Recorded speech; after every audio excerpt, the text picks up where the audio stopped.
Trump in the news for many things, including he is now the chair of the Kennedy Center board, which is this like cultural arts institution that is, so far as I can tell, I don't really know what they do, but every year you get like the awards and you see all these old musicians and actors and other people who you may or may not like, but they're usually on the left, getting some sort of recognition by this institution.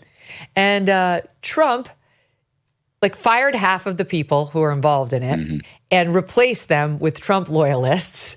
And like Usha Vance is now on the board, which is great. I'm thrilled she's there. Terrific. And then declared himself having won unanimous support to become the new chairman. Yeah. And CNN airs last night their exclusive audio of Trump speaking to the Kennedy Center board, trying to, get everybody psyched up, because it's not all Trump loyalists now. He didn't fire everybody. There's still some like old timers still sitting on it. I don't know what led to the firing of some and the firing and the non-firing of others. But here's Trump describing how things are about to change over there. SOT 17. It's a very exciting development. It's going to be great. I think we're going to do something very special. It got very wokey, and some people were not happy with it, and some people refused to go, and we're not going to have that. We're going to have something that will be very, very exciting, and we'll do things both physically and in every other way to make the building look even better. I think we're going to make it hot. We made the presidency hot, so this should be easy. And it's just really, it's great to have, I just got through all the names. It's great to have all of you with us. We're going to add a few more to get up to the, whatever the number is that we're supposed to be up to. But it's going to be really exciting, really fun. I think you're going to enjoy yourselves, and you're going to have a lot of good nights also, nights and days watching performances of great artists. So thank you all very much for your time and for being willing to do it. But I think it's, again, it's something a lot of people wanted. I think it's something you're going to enjoy for a long time to come. And thank you all very much. That's so awesome. I just love that so much. And think about the person who was on that call and it was like, I'm recording it. CNN, I got to get you this audio. And Trump sounds like a normal person who's talking about making change in an organization. He is not the first guy to fire people from the Kennedy Center. I don't know if you remember, Megyn, but during COVID, the Kennedy Center worked with their pal Nancy Pelosi to get a bailout, because they said that if we don't get a bailout from taxpayers, we're not going to be able to continue to operate. And you know what happened? Right after they got that bailout from Nancy Pelosi, they fired a bunch of people in the organization who were probably sweeping up after the performances. And what I really hope that Donald Trump is able to do is breathe life back into that building, bring some acts that people actually want to see, something that's interesting to everybody, not the same old woke stuff that we've seen out of that. Yeah, and Donald Trump has a soft spot for theater and theatricality. You, old man. I do. I mean, well, Trump's the only guy I know who, when he plays golf, listens to Andrea Bocelli and Pavarotti. So he clearly has a soft spot for the arts, and I can appreciate that. And I would like to highlight that the Kennedy Center is showing Les Mis coming this summer, and I think that's a fantastic production. But the thing that really grinds my gears about the Kennedy Center is, it's surrounded by some of the wealthiest zip codes in America, all of America. Yeah. And a community that does a lot of philanthropic activity.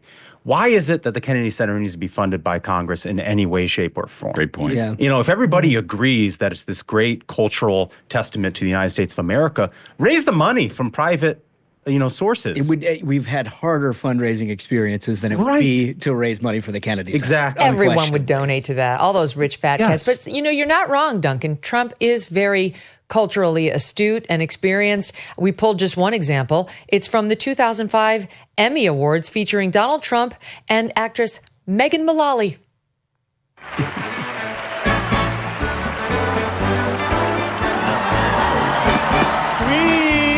Is the place to be. Farm living is the life for me. Land spreading out so far and wide. Keep Manhattan, just give me that countryside. He's really singing. Yes, yeah. Trump Tower. You are my wife. Goodbye, City Line. Queen and we are. mean, It's just so great. Hamming it up. What a showman. Yeah, people don't appreciate what a sense of humor Donald Trump has. And he's willing to make fun of himself. And all these liberals in Hollywood and stuff used to love that about him. If you ever see the SNL clip of Trump wings when he's doing the wings promotion, it's hysterical. Well, we have something from SNL. Stand by. It's from 2015. I don't think that's the one, but it's him doing a parody of Drake's Hotline Bling. Okay. You used to call me on the cell phone.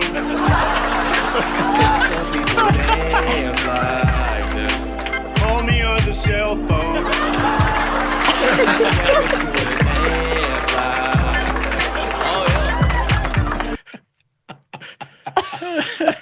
So good. So good. So he is more than qualified to chair the Kennedy Center.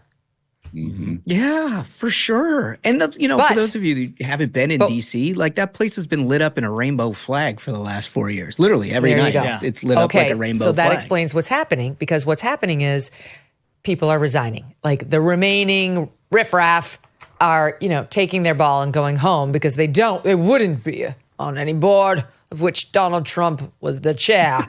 Sandra Rhimes, she created Grey's Anatomy, Bridgerton. Super woke. She was treasurer for the Kennedy Center board, appointed by Obama. And she resigned. She resigned shortly after Trump was elected as head, saying, please be advised that as of today, Chandra Rhimes has resigned from the board of the Kennedy Center. Meanwhile, she did not express any outrage whatsoever when the Kennedy Center was doing drag shows. That was all just fine with her. This is the same woman who expressed her public empathy for Jussie Smollett. Very, very upset. She tweeted, sending love, healing, and support for Jussie Smollett. We all have a responsibility to rise up against the ignorance and hate out there. If you know who did this, report them to the police.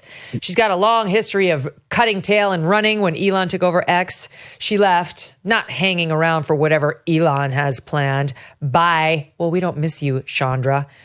She was on the board of Time's Up, that organization, which imploded because it would only help women who'd been harassed by Republicans, but not anyone who'd been harassed by a Democrat. So that's Chandra. She's decided to leave, as has singer and songwriter Ben Folds. You guys might not remember Ben Folds, but he was the lead singer of Ben Folds 5. And he did sing a song which I love called The Luckiest, which I sang to Doug when he turned 40 at his 40th birthday party, believe it or not. Amazing. I learned how to play it on the guitar. I had secret lessons in my office at night. Wow. And then I sang it to him. And I'm not a singer, but I loved Doug a lot, as I still do. And Ben is all about, when you don't like something, get out of it, because he's been divorced 5 times, but really has a judgment on Trump's morality and is piecing out of the Kennedy Center. What do you guys make of it? A real cut and runner. Ben Folds 5. Ben does fold. Yeah, you and 5 times. Now that I think about it. Yep. Yeah, that's right. Maybe he was just trying to amp the brand a little bit. I don't know. I mean, but you get the sense that all of these people who are resigning are the same kind of people that posted the black box on Instagram, right? Yeah. Everything is a virtue signal. Yep. Like the interest in making sure that fine arts are preserved or come very secondary to whether you can virtue signal your empathy for something. Mm-hmm. And it's just so pathetic. Oh, it's like they're like, what's going to happen? We're going to be giving Lifetime Achievement Awards to like Clint Eastwood and Sly Stallone and John Voight. I'm out. Like hard pass. All because of their politics. You can do that all day long to somebody on the left, and the right will just suck it up and say, fine, he sings good music. It's fine. I don't care. But you do that. You honor somebody who's actually campaigned for Trump or expressed openly that they're a conservative, and it's a hard no. Ben does fold, and Chandra Rhimes too. He's a brick, and he's drowning slowly. So I can't wait to see what happens at the Kennedy Center. I think it could be actually super fun. We continue to face uncertainty when it comes to the economy, with a perfect storm brewing as Social Security and Medicare hit a breaking point as the largest generation is hitting retirement. It's not a good confluence of events. A smaller workforce means a smaller tax base. You pair all this with our growing national debt and rising cost of living, we could have a very big problem on our hands. So What are you doing right now to protect your family for the future? Gold can be a safe haven in hard economic times, and Birch Gold makes it easy to diversify a portion of your savings into physical gold. Birch Gold will help you transition an existing IRA or 401k into an IRA in gold, and it does not cost you 1 penny out of pocket. Protect your future today. Text MK to 989898 and get your free info kit on gold, as well as a copy of the Ultimate Guide for Gold in the Trump Era with a foreword by Donald Trump Jr. There's no obligation, just information. Birch Gold has earned the trust of countless Americans looking to safeguard their savings. Text my initials MK to the number 989898 today. Thanks so much for watching. If you like what you just saw, hit the subscribe button for more clips and full episodes.